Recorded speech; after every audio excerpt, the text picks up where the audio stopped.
Hey, everybody out there, welcome back to 91.8 The Fan. I am your favorite holiday-themed host, the DJ Christmas, and I have with me a very special guest. Would you like to introduce yourself to all the fans out there? Hi, I am Jessica Cavanagh. Hello, Jessica. How are you doing today? I am wonderful. How are you, Chris? It's very hot here. Oh, yeah, tell me about it. It's about 107 degrees here. You're finally hitting the 107s over in Texas. Yeah, it's wretched. It's horrible. I hate it. It's like I always say that it gets really hot here during the summer, but then I talk to a lot of people from the Texas area, and it's like, oh yeah, well we hit like 110. It's like, well, it doesn't get that hot here, but you can really feel it in the air because it's all the humidity around here. Yeah. How hot is it there today? That's a very good question. I don't normally watch the Weather Channel, so I just Right, rely. right. Is I it just like 80s or 90s or? it says 87 with my little weather application here on my desktop, but Oh, that sounds my room's wonderful. usually my room's usually like 5 to 10 degrees hotter than that, just because I'm at the very top of the house and there's not very good circulation and there's no windows that I can open. They're all like Oh, God. lousy skylights that'll never close again if I open them, and all the bugs will come in. That does sound bad. That does sound bad. But yeah, like once it gets over 100 here, it's just you wake up and you walk outside every day and it's like, are you serious? Like every day there's this overwhelming feeling of, you've got to be kidding me. Like you get in the car Still, and it's this seriously. heat that's like insane. Like every day, I never lose the incredulous, like, you've got to be kidding, when I get in the car and my little thermometer says that it's like 118 degrees in my car. Like, no. I think sometimes like I'm glad I don't always look at how hot it is, because I'm just like, it's really hot. I don't know how hot it is. It's just really hot, and sometimes I'm glad I don't know exactly how hot it is. I just know Yeah, like I think levels of heat. it might be better for me not to see these three digits every day, but it's sitting right on my dashboard of my car, staring me in the face. But enough about the weather. Let's talk about you, because you are actually, believe it or not, so I've been told. I don't know. People could be lying to me. I hear that you're a voice actor. I am a voice actor. Oh well, fancy that. You'll fit right in here. And if we could hop in a time machine, your choice of method, it can be a phone booth or a DeLorean, whatever, whichever you want, or maybe some newfangled time machine that they're working on that hasn't been revealed yet. Let's go back in time to where you first got started. What first sparked your interest in the whole acting business? In acting in general, Yeah. well, I started doing theater when I was, gosh, about 6 years old. And I was into dance and theater. And when I hit about 12 years old, my mom got real sick of driving me from one lesson to the next and from one rehearsal to the next, and finally said, you have to pick. And so I picked acting. I picked theater because I had fallen in love with it, and so I kept on that course. And so I've been a theater actor since that time, and I've been professionally acting in Dallas for about 8 years now, because I took a break when I was younger and did a lot of humanitarian work overseas. I actually lived in Romania for a while, and then kind of acting kept calling me back. So I came back, and yeah, it's been just an incredible thing. My life is a little bit crazy because theater acting doesn't pay all the bills here in Dallas. So I do have a day job, and I work with a humanitarian volunteer company, so I kind of still get to dip into that side of things, and I think it helps kind of keep me grounded a little bit, and just, work with helping people all day long, and then I get to do what I love at night, which is act and now voice act. Yeah, that's a big thing that I think a lot of fans have the common misconception. Like, acting's great, it's loads of fun, but it doesn't exactly pay every bill that needs to be paid. Not for the majority of us that do it. I mean, there are some people, especially if you get into the commercial side of acting, doing a lot of TV and radio and things like that. I mean, I do have several friends who support themselves Yeah. that way. But I've never, I kind of dabbled in that. I had an agent for a little while and went on some commercial auditions, and my gosh, I just hated it. so much. I guess it's kind of, for the acting world, it's almost like the equivalent of working for a corporation, like the whole corporate thing, and that would be equivalent in the acting world would be going and doing commercials and radio. And the thing is, it's an amazing job, and I do not knock anyone who does it, but I just felt like it was kind of eating my soul. Like I would leave those auditions and just be so depressed, and so I kind of like this. I kind of like keeping my feet in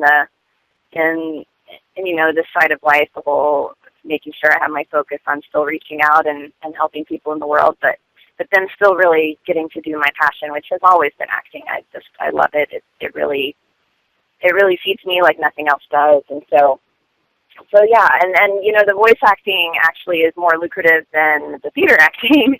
So I'm super excited to be doing that now, and it's still incredibly artistic and so much fun. So I feel really lucky to have finally gotten into that side of things.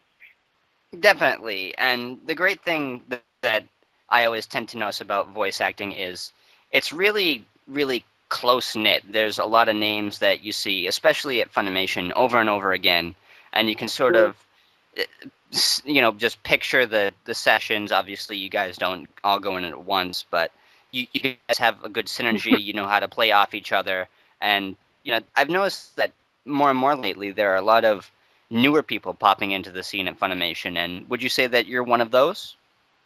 Yeah, I mean, I would say that, and I'm so thankful. And it took a little time because, as you say, like they're a pretty tight knit group. And at first, I was like, well, what's that about?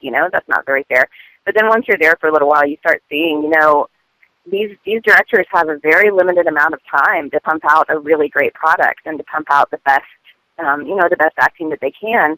And it's difficult for them to have someone new in the booth who, they have to explain the beats too, and they have to explain, just delivery and things. And so it's difficult for them to break in new people. And so the directors that are starting to do that now, I really hold in a lot of high regard because I know it's so much easier for them to go ahead and cast someone who is an incredible pro, and they're surrounded by these people. I mean, some of the, these actors that work at Funimation, they're just amazing, and can play most any role in front of them, and at the drop of a hat. And so the fact that there are directors that are giving some of us newbies a chance is really, really encouraging, and it's so much fun. And I feel really lucky.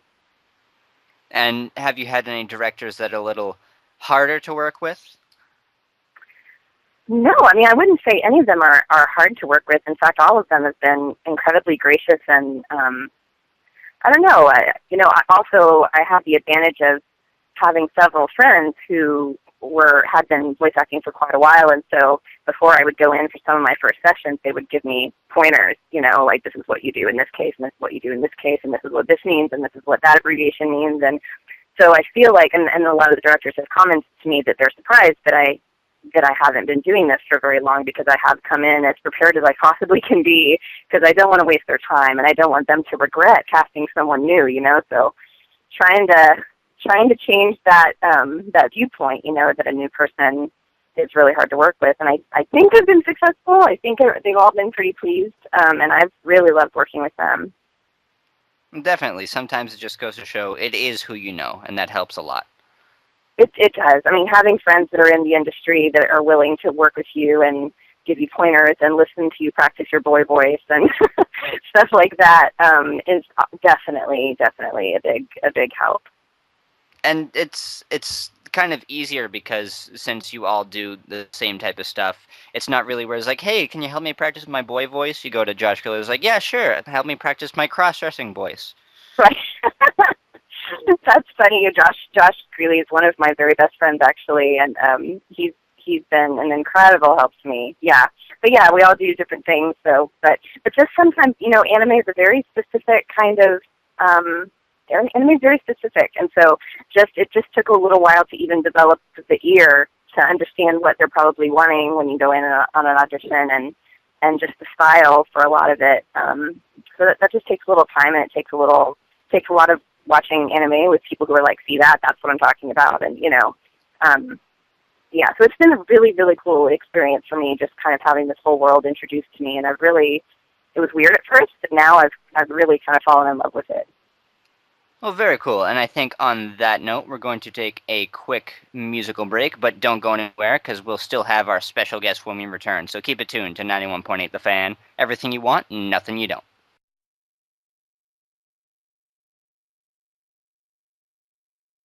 Hey, everybody, welcome back to 91.8 The Fan. I am still here, and I still have my very special guest. Would you like to give us a sign of life to prove that you are still here?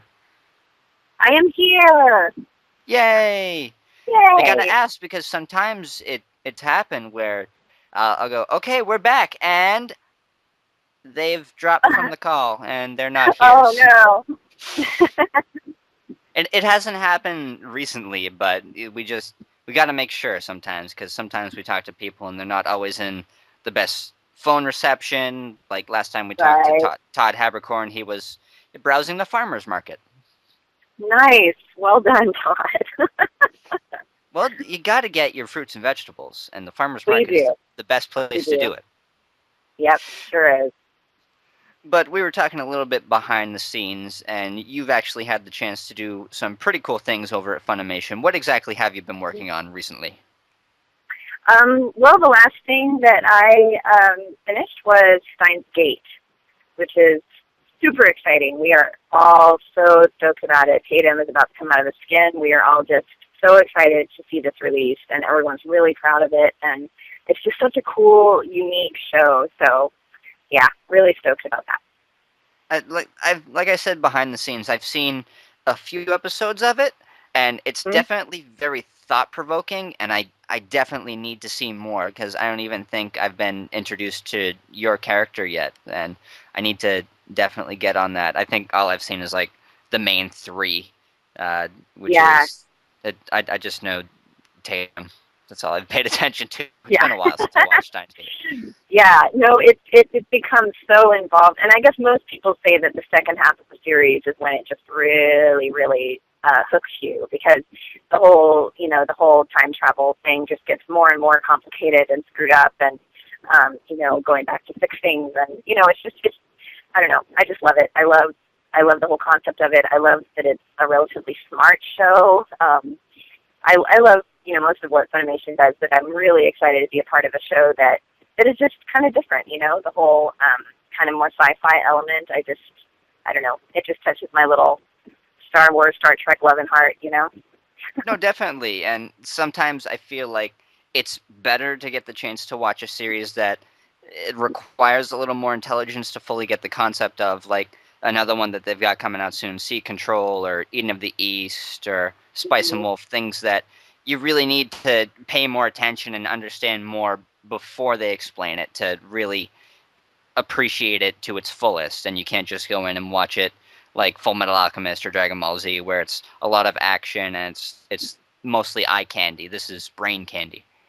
Yeah, it is brain candy. But what's cool about it too is that I don't think it takes itself too seriously. You know what I mean? Like I don't think it's the kind of thing where you would get bored either. It's sci-fi adventure really, and the characters are so well written, and of course Tatum just did such a fantastic job with the script and with voicing the lead character. It's just I don't know. I'm just super excited. We should probably tell the listeners out there that it's not a good idea to try to turn your microwave into a time machine. Don't Yeah, do do that. not attempt this at home. It's not going to work, and it's just going to be kind of messy. So yeah, And you'll ruin a bunch of perfectly good bananas. you That's the really main will, thing. and then that's just sad because bananas are super good. Yeah, and they turn into like a weird gel banana. It, Yeah, like like this weird green gelatin. Yum. it goes it's some weird metastable breakdown where it's just I don't even know how they hold their shape. I don't know. I'm already getting myself confused. No, But yeah, it's just watch it. Just watch yeah, just watch it. Watch it. it. But other than Steins Gate, what else have you been working on over at Funimation? Well, before, I mean, I typically played smallest supporting roles. Steins Gate, Malika was my largest role to date. And so prior to Steins Gate, I was in Black Butler 1 and 2 as Paula, and I was in Fairy Tale as Aquarius, which is totally fun. And in Dance of the Vampire Band as Sister Laura, And other than that, I am in an awful lot of Walla sessions over there, and lots of small bits here and there, which I think is insane good fun. Like I love going into a Walla session and being called in for bits and having to change up and do 4 different voices. It's just, I love that. I love the challenge of that. So yeah, I'm having a great time over there. And with a character like Aquarius, do you feel like you get to vent your pent-up anger? Because Aquarius is not the nicest Yeah, of and she Lucy's is a pissed spirits. off lady. Like she She's has got always some mad. rage issues. Yeah, she is so pissy. Yeah, no, I love it, man. Like all the no, yeah, it's hilarious, and yeah, I mean, acting will always be a cathartic kind of thing. So anytime I get to scream in the booth, like bring that on. I love it. Like I loved dying as Sister Laura actually because that scream as I'm being attacked is just one of the most awesome things I've ever gotten to do in the booth so far. I don't know, I love it. Well, you say you do a lot of screams. Has it been a little taxing on your voice, or have you not gotten to the point of like Dragon Ball Z where you lose your voice for a week? For that the last one of the last sessions I did for Steins Gate, was basically 3 hours of screaming, and Oh, that's the that's the first time that I've been in a session like that. Before I've had to scream, but it was just for a couple of different screams, just a couple of different things. And this was basically an entire scene of just screaming and crying, and it was emotionally taxing, and it was definitely physically taxing. In fact, we got about halfway through, and then Colleen realized that I did have some actual lines that needed to be delivered regularly, and so we had to take a break and make sure we got those out of the way before we went the rest of the way with the screaming, and I ripped out my voice because, yeah, it definitely didn't feel good for a few days after that, but it was worth it, that was just, it's not often you get to go in and throw that kind of emotion into a role, and it was really rewarding. well, it's good that a lot of the people who do directing over at Funimation now have had that acting experience. A lot of them have had those yelling sessions, and I think out of most of the females, Colleen knows a lot about screaming and preserving your Oh yeah, voice. yeah. No, she's been incredible to work with. I mean, especially as a newbie, she's and as a woman, the other directors I work with have all been men, and so it's just really cool to have her direction and to have her advice. And yeah, she's been amazing. And yes, she definitely knows what she's talking about. Well, we've actually heard a bit about this magical Chinese elixir that's apparently pretty popular over in the LA circuit, and I never really hear about it too much from the Funimation people. You guys all seem to have your own techniques, but it's like this special thing that coats your throat and helps preserve and protect it for like long streaming sessions. And Do you uh, have this recipe? it's not a recipe. You can order it off of like Amazon. Once we're off the air, I can tell you about it, and you can spread around the office, and you'll be everybody's best friend. Heck yeah. They might know for all I know, but I don't know about it. Yeah, I just say it because like I said, not a whole lot of Dallas people talk about it. It's always LA people that we usually hear it from, and somebody that we talked Yeah. to last week, they're finally able to peg a name on it. It's really hard to say, but I can definitely send you a link for it. You can get it off Amazon and stuff like that, and it's Oh, pretty that'd be neat. awesome. Yeah. But before we get to that, we're nearing the end of our time together, unfortunately. Do you have any special place where the fans can keep up to date for anything that you have coming down the pipe? Because obviously, you're not allowed to talk about a lot of the awesome stuff. Funimation likes to mostly reserve those for special occasions. Right, right. Actually, I mean, I don't have a fan page or anything, but I do have a Facebook page. It's just my personal Facebook page, and my name is Jessica Cavanagh. So, feel free to look me up, and I do post things about what's coming up. So yeah, that's pretty much where you can see it. And Funimation's really great about, putting out great marketing about what's coming up and everything. So And if they do you haven't, get so they should really like Funimation on Facebook because that's a lot of great stuff. definitely? And have you had the chance to get out to too many conventions yet?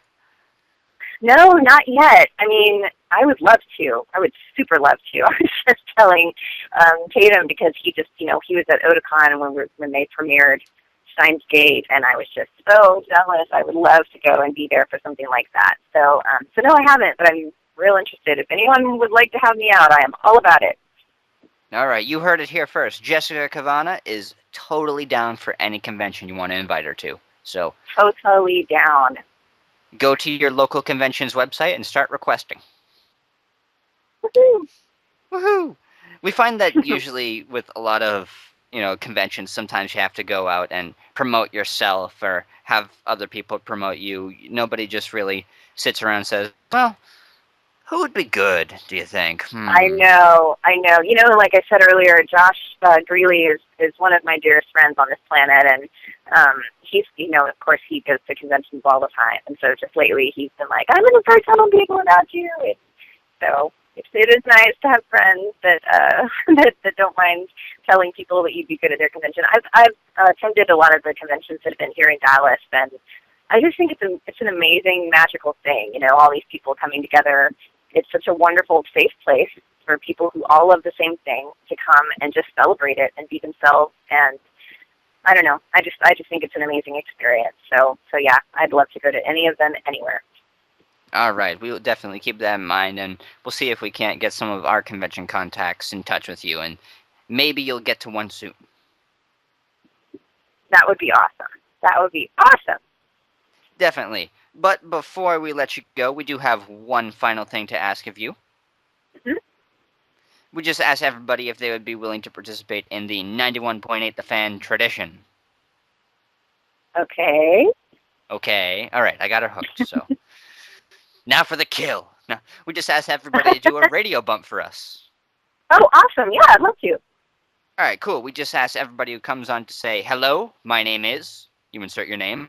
I do Mm-hmm. this. You can say you're an actor, voice actor, insert specific characters, whatever you want to do. It's completely up to you. And you're tuned into 91.8 The Fan. And you're tuned into 91.8 The Fan. Okay. And the only trick is that we do the takes live on air, just in case there are any bloopers. Okay. Awesome. So whenever you're ready, we can go for a take one. Okay. Oh, do I start now? Yep, go ahead whenever you're ready. Great. There's your first blooper. Okay. Hi, this is Jessica Cavanagh. I am a voice actor with Funimation Entertainment, and you are tuned in to 91.8 The Fan. Awesome, you got it all in one try. You're getting good at this thing. Thanks. Your first interview, your first radio bump, you've nailed it all in one go. Woohoo! Woohoo! But for any of the listeners who missed any part of this interview, shame on you. It'll be up on the website in a couple days for your listening pleasure. So keep your ears tuned to 91.8 The Fan and your eyes peeled to 91.8thefan.com. That's not our website. It's just 918thefan.com. Because if there was a point, then you'd have double points and it would mess up the web address and things would get confusing. I've confused myself. All this talk of time machines and gel bananas and the website. I don't even know what my own website is anymore. Anyway, uh, so, stuff. I've completely sidetracked myself. Jessica, you say something intelligent. Make me look better. Oh, see, I can't say something intelligent on command. I can't. Hi, everyone. There we go. Do you have any final words of wisdom to the fans out there? No words of wisdom. Just thank you guys so much for watching all the Funimation stuff, and please tune into Steins Gate. Please purchase the DVDs when they come out. You will not be sorry. It is the coolest show. There we go. And with that, we are going to get you guys back to the music. So keep it tuned to 91.8 The Fan. Everything you want and nothing you don't.